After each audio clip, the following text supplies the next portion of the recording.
Search of a lifetime for adopted children. As adults, many of them exercise their right to find their birth parents. Australian businessperson Catherine DeVry was born in Calgary's General Hospital and adopted by a local family. In Serendipity Road, she writes of the search for her birth parents after her adoptive parents passed away. And who she found was quite a surprise. And we're pleased to have Catherine DeVry with us this afternoon. Good to see you here. Good day. Welcome back.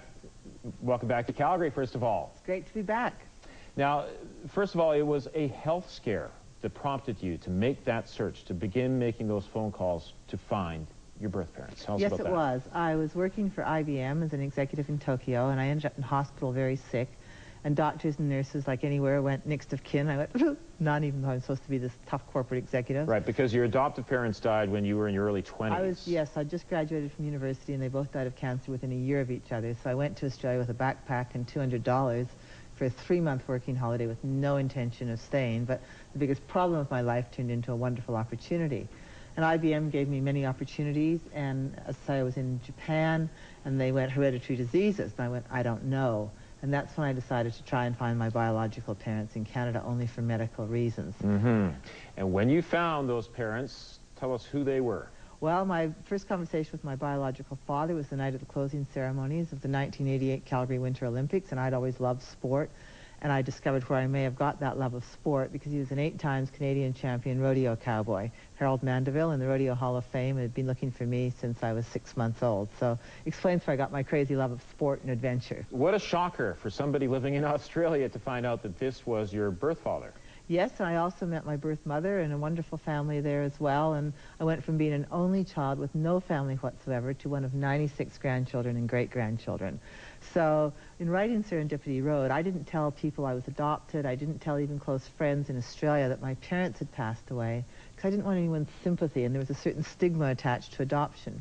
But in writing the memoir, it's to help other people see their journey in my journey, right, and about looking forward, because the story isn't just about adoption of a child, but it's also about adoption of a new country. But more than anything else, it's about adopting a positive attitude in the face of any adversity we might face in terms of loss of a loved one or loss of our health or loss of anything important, to never lose hope. Mm-hmm. And you've become quite successful. You were named the Australian Executive Woman of the Year. Yes, I was. And, you know, this brings up the question, the whole nature versus nurture thing. When you win an award like that, how much credit do you give to your birth parents who gave you the genetic material?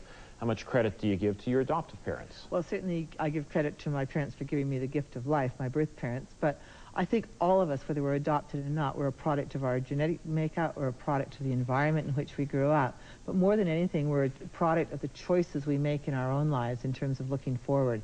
It's easy to look back and play the blame game, and we're all products of our past, but we don't need to be slaves to it. So I think we're all a combination and a mixture of all those factors, genetics, environmental, and the choices we make for our own lives. There's a bit of luck in there, too. There certainly is a bit of luck in there. Without question, I write in the book that my mother gave me the chance of a lifetime in a lifetime of chance. And there is chance in all of our lives, but we also create a lot of our own luck. Luck was often defined as a 4-letter word spelled W-O-R-K.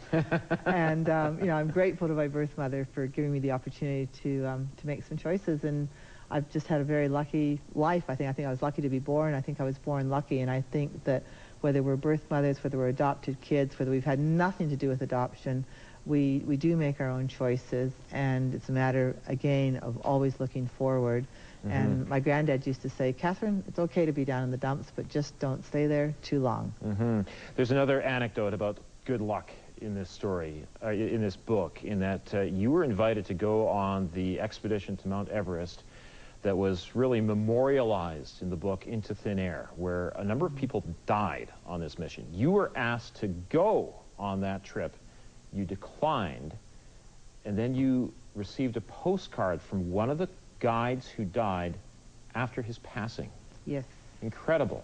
Yes, it is. I was invited by the only guide who survived that trip, Michael Groom, to be the first Australian female to climb Everest. And a few months before that, I'd actually broken my sacrum. I'm a motivational speaker, and I fell down a bunch of stairs at 8 o'clock in the morning.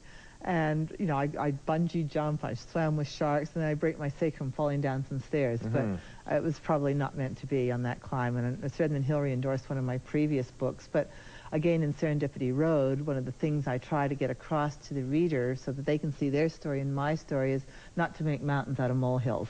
Because we often see these insurmountable barriers in our way and go, oh, it's all too big, it's all too hard.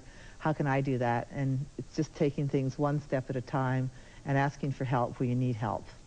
Okay, thank you. Thank you very much, Ian. Catherine DeVry's new book is Serendipity Road, and she'll be reading from it and signing it tonight at 6 at McNally Robinson.